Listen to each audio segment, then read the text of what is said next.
Assalamualaikum warahmatullahi wabarakatuh. Salam sejahtera untuk kita semua. Om Swastiastu, Namo Buddhaya, Salam Kebajikan. Yang terhormat Bapak Ibu dosen mata kuliah Daerah Penangkapan Ikan, Abang Kakak Asprak, mata kuliah Daerah Penangkapan Ikan, dan teman-teman semua yang saya cintai dan saya banggakan.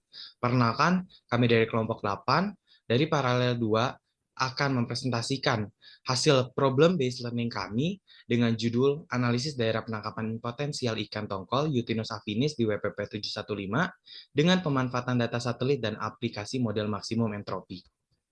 Perkenalkan anggota kelompok 8. Yang pertama ada Neng Aik Rohmatin dengan NIM C4028, dan Diaditya Kuswandi dengan NIM C4065, Siti Nurliza dengan NIM C4077, Andri Jonathan dengan NIM C4100. Latar belakang. Yang pertama, BPK 715 memiliki potensi sumber ikan yang melimpah, terutama ikan pelagis besar dan pelagis kecil. Lalu, pemanfaatan ikan tongkol di BPK 715 perlu diperhatikan agar kelestarian sumber daya terjaga. Maka dari itu, kata prediksi dari penangkapan ikan perlu dikembangkan untuk membantu operasi penangkapan ikan. Model Max N dapat digunakan untuk memprediksi daerah penangkapan ikan dengan akurat. Dan penerapan model Max N diharapkan dapat membantu nelayan di BPK 715 dalam melakukan operasi penangkapan ikan yang lebih efektif dan efisien. Rumusan masalah. BPK 715 memiliki sumber daya ikan yang besar, namun belum banyak dimanfaatkan oleh nelayan karena kurangnya informasi mengenai daerah penangkapan potensial. Dengan adanya permasalahan ini, diperlukan pemetaan daerah penangkapan ikan dengan teknologi pengambilan jarak jauh yang dikorelasikan dengan maksimum entropi model dapat meningkatkan status pemanfaatan potensi perikanan tangkap di BPK 715. Selanjutnya tujuan. Yang pertama, pemetaan parameter oceanografi, A, arus, salinitas, dan SPL, dan overlay parameter oceanografi dengan sebaran kapal di WPP 715. Yang kedua, yaitu memodelkan wilayah penangkapan potensial ikan tongkol komoan atau Eutinus affinis di WPP 715 menggunakan aplikasi model maksimum entropi. Selanjutnya yaitu manfaat. Yang pertama menjadi salah satu rekomendasi bagi pemerintah Provinsi Sulawesi Tengah, Gorontalo, Sulawesi Utara, Maluku Utara, dan Papua Barat untuk memberikan informasi tentang daerah penangkapan yang dapat membantu nelayan dan mengembangkan perikanan ikan yang ditangkap di Teluk Tomini, Teluk Maluku, Laut Halmahera, Laut Seram, dan Teluk Berau. Yang kedua yaitu referensi untuk menilai strategi pemanfaatan ruang Teluk Tomini, Teluk Maluku, Laut Halmahera, Laut Seram, dan Teluk Berau yang terkait dengan aktivitas penangkapan ikan. Selanjutnya yaitu metode penelitian. Waktu dan tempat, yaitu di BPK 715 mengikuti Teluk Tomini, Teluk Maluku, Laut Halmahera, Laut Seram, dan Teluk Berau. Dan alat penelitian menggunakan mikrospektral 2012, Max N 3.3.3, RJ 10.4, dan SIDAS 7.4 versi 4 Windows. Data yang digunakan dalam penelitian berupa data parameter oceanografi, meliputi citra satelit klorofil A, salinitas, arus, dan suhu permukaan laut WPP 715 periode Januari-Desember 2023. Prosedur pengolahan data. Yang pertama, situs satelit diunduh untuk data oceanografi klorofil A, salinitas, arus, dan format performance atau BPCA kilometer resolusi level 3, disubstansi menggunakan SIDAS. Dan menggunakan sumber SIDAS untuk mensuppasikan citra dalam lokasi yang diinginkan. Lalu, seperti data laku penangkapan ikan dengan fokus pada spesies ikan tongkol Eutinus affinis menggunakan mikrospektral. Analisis data yang kami gunakan yaitu ada dua. Yang pertama, analisis spatial overlay untuk memetakan sebaran klorofil A, suhu permukaan laut, salinitas, arus, dan sebaran kapal di WPP 715. Yang kedua, ada analisis model Maxent untuk memodelkan peta kesesuaian habitat ikan tongkol Eutinus affinis di WPP 715. Hasil dan pembahasan. Distribusi konsentrasi klorofil A serta hasil apalagi klorofil A dengan sebaran kapal di WPP 715. Profil spasial nilai klorofil A 1 musim barat didominasi pada wilayah pesisir dan terlihat menyebar juga ke arah yang tepat dengan kisaran nilai 0 sampai dengan 1 mg per meter kubik. Nilai klorofil A wilayah pesisir juga lebih tinggi dibandingkan wilayah yang tepat, sebab wilayah pesisir lebih banyak menerima unsur hara dari daratan. Persebaran posisi kapal cenderung berkumpul pada daerah pesisir. Jumlah kapal pada musim barat lebih sedikit dibandingkan musim lainnya. Distribusi klorofil A saat musim peralihan satu. Nilai klorofil A pada bagian pesisir mulai mengalami penurunan ditunjukkan dengan adanya perubahan gradasi warna hijau yang lebih mudah di bagian pesisir dengan rentang 0 sampai dengan 0,4 mg per meter kubik. Bagian utara laut WPP 715 serta pesisir barat Maluku menjadi lokasi persebaran kapal terpadat pada musim peralihan satu. Rata-rata nilai klorofil A saat musim timur ialah 0 sampai dengan 1 mg per meter kubik. Pusat penyebaran paling tinggi berada pada wilayah pesisir barat Maluku. Pesisir barat Maluku menjadi wilayah dengan penyebaran paling tinggi disebabkan adanya aliran air sungai dan hutan lokal yang membawa nutrisi organik dan non-organik yang ikut mempengaruhi pertumbuhan plankton. Rata-rata nilai klorofil A pada musim peralihan 2 ialah 0 sampai dengan 1 mg per meter kubik. Gradasi nilai klorofil A sempat menurun ketika memasuki bulan Oktober, namun kembali naik saat memasuki bulan November. Saat musim peralihan 2, posisi kapal lebih banyak pada bagian tengah perairan WPP 715, serta perairan barat Maluku. Distribusi konsentrasi salinitas serta hasil overlay posisi kapal dengan sebaran kapal di WPP 715. Salinitas rata-rata di WPP 715 berkisar antara 34 PSU hingga 35 PSU. Salinitas tertinggi umumnya terjadi di Laut Maluku dan Laut Seram, sedangkan salinitas terendah di Teluk Tomini dan Teluk Berau. Pada musim barat, ada beberapa kapal yang beroperasi tersebar di bagian barat Laut Maluku dan dekat perairan Halmahera. Kadar salinitas pada musim peralihan 1 didominasi dengan indikator biru tua yang menandakan bahwa kadar salinitas Pada musim peralihan satu memiliki kadar yang tinggi pada bulan April dan Mei karena pada bulan tersebut terjadi awal musim kemarau.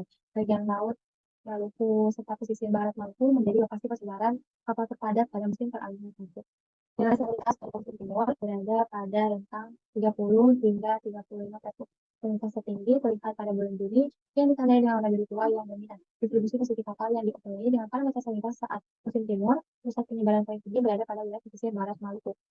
Nilai salinitas pada musim peralihan tua berada pada rentang 32 hingga 35 peso. Salinitas tersebut tinggi ketiga bulan tersebut. Fokus berada di bagian timur di wilayah perairan.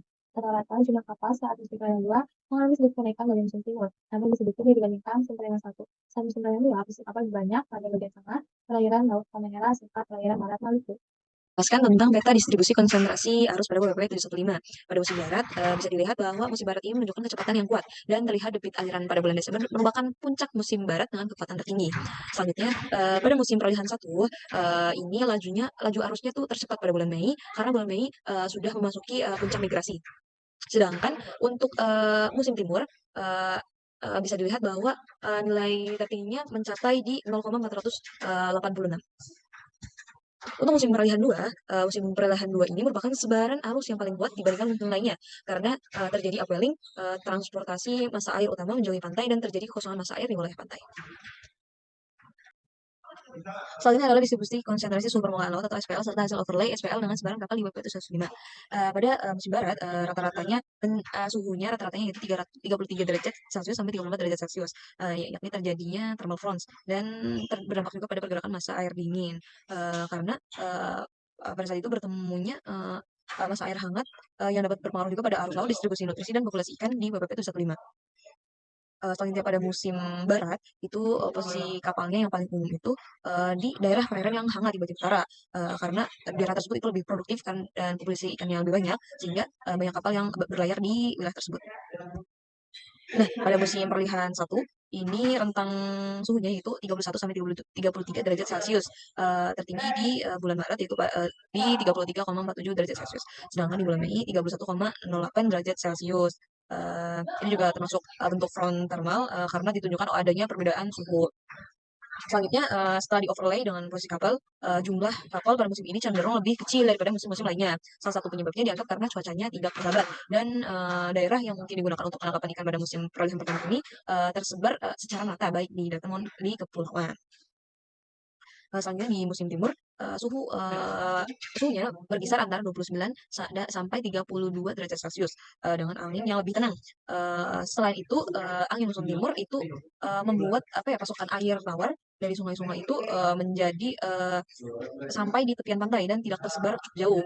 Dan biasanya nih angin musim timur ini biasanya lebih hangat dan berkontribusi pada peningkatan suhu. Selanjutnya setelah di-overlay dengan posisi kapal, kelimpahan posisi kapal di bagian utara, suhu permukaan lebih hangat di bagian utara juga, yang dipengaruhi oleh arus angin. Suhu hangat ini juga mempengaruhi kelimpahan fitoplankton, tetapi secara tidak langsung mempengaruhi posisi kapal. Selanjutnya adalah di musim peralihan 2. Musim ini suhu permukaannya mulai bervariasi dari kuning, jingga, dan merah. Rata-rata suhunya yaitu di 26 sampai 31 derajat Celcius. Dan anginnya bergerak cepat tetapi tetap kuat diperkirakan tapi tetap tenang gitu. Mirip-mirip seperti musim timur.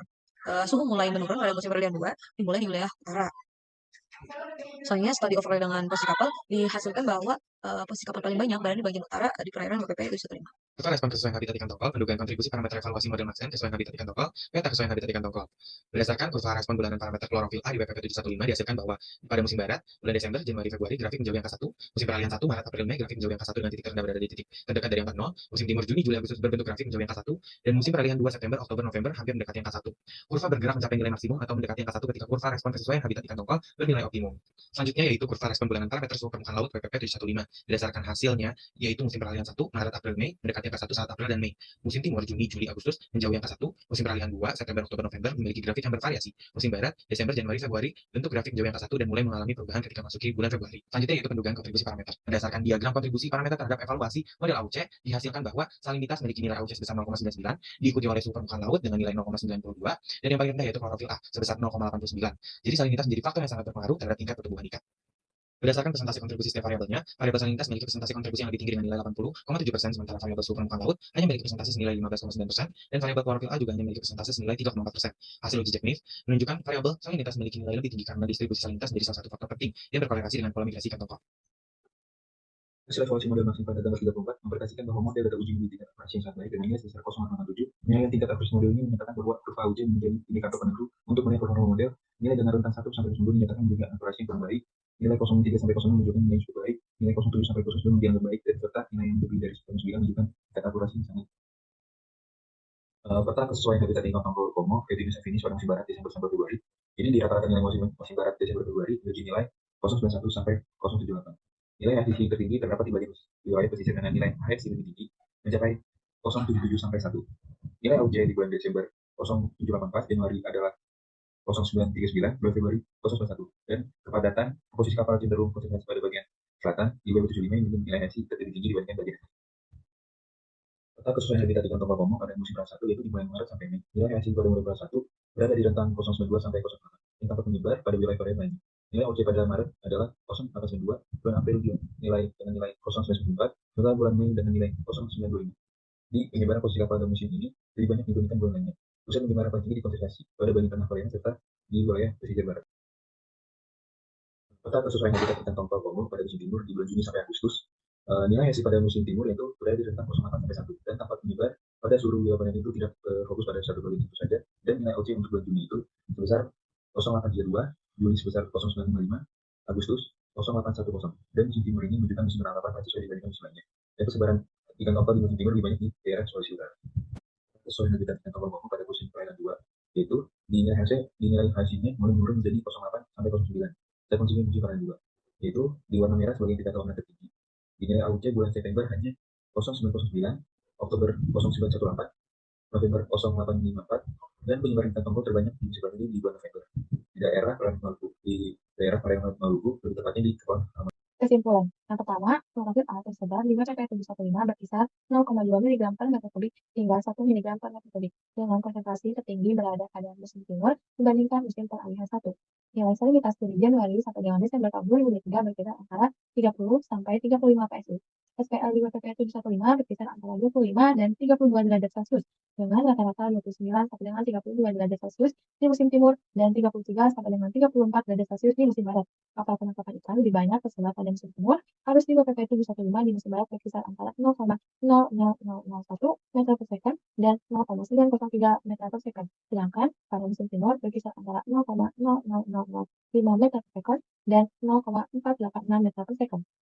Berdasarkan hasil pemodelian maksimum entropi yang telah dibuat, dapat diketahui bahwa tingkat kesesuaian habitat ikan tongkol di BPP 715 termasuk sangat baik, dibuktikan dengan nilai AUJ yang mencapai 0,99. Daerah penangkapan ikan tongkol yang paling banyak ditemukan di bagian tengah perairan, dengan parameter salinitas memiliki kontribusi yang lebih besar dari parameter klorofil A dan parameter suhu permukaan laut, dengan nilai 80,7%. Salinitas menjadi parameter yang sangat penting karena memiliki pengaruh besar terhadap tingkat pertumbuhan ikan. Saran dari kelompok kami, yang pertama untuk mendapatkan peta kesesuaian habitat yang lebih akurat bisa ditambahkan dengan parameter lingkungan seperti batimetri.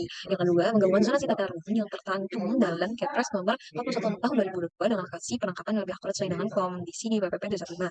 Yang ketiga, menggabungkan sebaran kapal yang diperoleh dari gambar satelit GBD dengan data sistem pengawasan kapal atau VMS untuk mendapatkan data khusus tentang ukuran kapal dan alat tangkap yang digunakan di BPP 215.